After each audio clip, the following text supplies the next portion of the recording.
Здравствуйте, с вами Марокко. Ой. Да шучу я, марионетка. Новый сезон уже начался, а вы все еще не знаете, кто такой композитор? Или как на нем можно играть, либо какие ветки талантов нужно на него брать? И ах да, почему это он хуже Лавьера? Тогда это видео для вас. Здесь мы разберем подробно его способности, обсудим его ценность для команды. Ну что, налаживаем свое тональное ощущение предстоящего выжившего и погнали!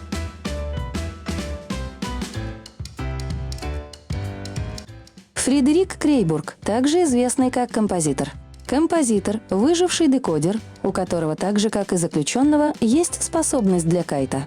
Его бег более быстрый во время использования способности на целых 50%, но при этом игроку придется последовательно прожать 6 нот. Промах делает ускорение неполноценным на 1 и более промахнувшихся раз. Во время декодирования машинки композитор может накапливать стаки тонального ощущения. Каждый такой стак увеличивает скорость декодирования композитора на 0,23%. Максимум можно набрать 80 стаков. Он может регулировать скорость потока нот от 1-го уровня вплоть до 3. Интересен тот факт, что он с 1-го уровня частоты выпадения нот может максимум получить 70 стаков, а со 2-го уже 80. На 3-м также максимальное число будет составлять 80. С этого следует вывод, что с 1-го уровня мы можем получить 16,1% бонуса к скорости декодирования машинки, а со 2 и 3 – полноценные 18,4%. При этом прогресс полученных стаков сохраняется при отходе или переходе от одной машинки к другой. После достижения максимального бонуса к декодированию этот бонус необходимо будет постоянно поддерживать. Для этого можно спокойно с 3-го уровня частоты выпадения нот спокойно перейти на 2-й уровень. При непопадании по одной из нот во время тонального ощущения выживший теряет 0,23% стака бонуса к декодированию. Благодаря уникальному механизму декодирования никакие калибровки не будут запускаться при декодировании. Но если вы промахнетесь 3 раза подряд, во время ощущения тональности вы выдаете свое местоположение.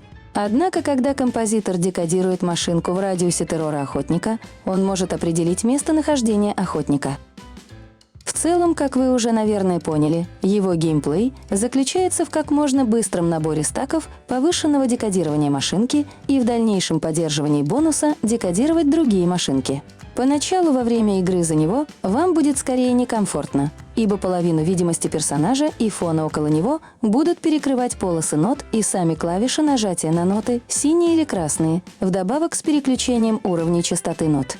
Отдельно можно будет отметить отвратительное вращение камеры на экранах смартфонов при декодировании, из-за которого вам, скорее всего, придется зачастую смотреть в одну сторону камерой, мало осведомляя, что происходит в матче, что, несомненно, будет бесить.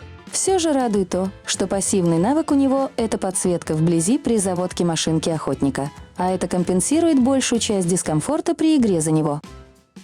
По мнению Марокко, этот выживший уникален тем, что разработчики решили в его впихнуть мини-игру наподобие многих тапательных игрушек из Play Market, что делает его в неком роде скиллозависимым выжившим, в отличие от большинства декодеров, исключение Трейси, наш любимый механик и его куколка. И выходит так, что самым эффективным началом будет уже заранее подготовленными пальчиками из кастомки уметь быстро тапать по нотам, стараясь поскорее набрать максимальный бонус. Таким началом можно, к примеру, будет с легкостью законтрить подключение машинок Хермита, что, несомненно, кидает большущий камень в огородик и так нерфнутого Хермита. Но для этого, еще раз повторяясь, вам нужно уже быть довольно умелым игроком. Если же вы не из таких, то вы, скорее всего, с большой долей вероятности будете тормозитором в глазах других декодеров, таких как, например, Майнцер или Фредя. И тут мы плавно перешли к стычке нового с матерым, а именно тормозитора и адвоката. Давайте-ка освежим память об способностях многими недооцененного выжившего. Уникальный предмет карта, который раскрывает ауры всего полезного для осведомленности даже охотника. Целых 3 пассивных навыка, при активации которых даже изощряться особо и не нужно. Первый. По мере декодирования машинки ваша скорость декорирования растет от 1% вплоть до невероятных 20%. с ограничением в 100% одной машинки, и тогда бонус к декодированию становится накопленным и сохраняется до конца матча. Идем далее. Второй – дополнительное ускорение на 2 секунды после каждого урона 0,5.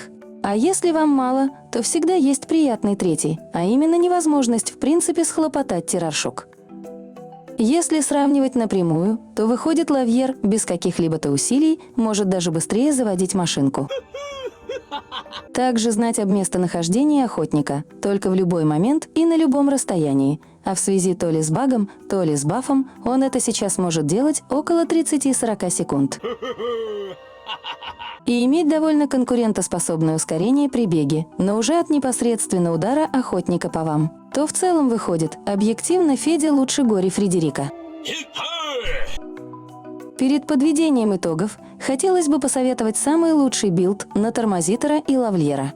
Поскольку у композитора и так есть способность ускоряться, то ему бессмысленно ставить ускорение от окон и досок. И вряд ли даже если их взять, они будут сильно суммироваться. Тем более в таком использовании будет мало толка.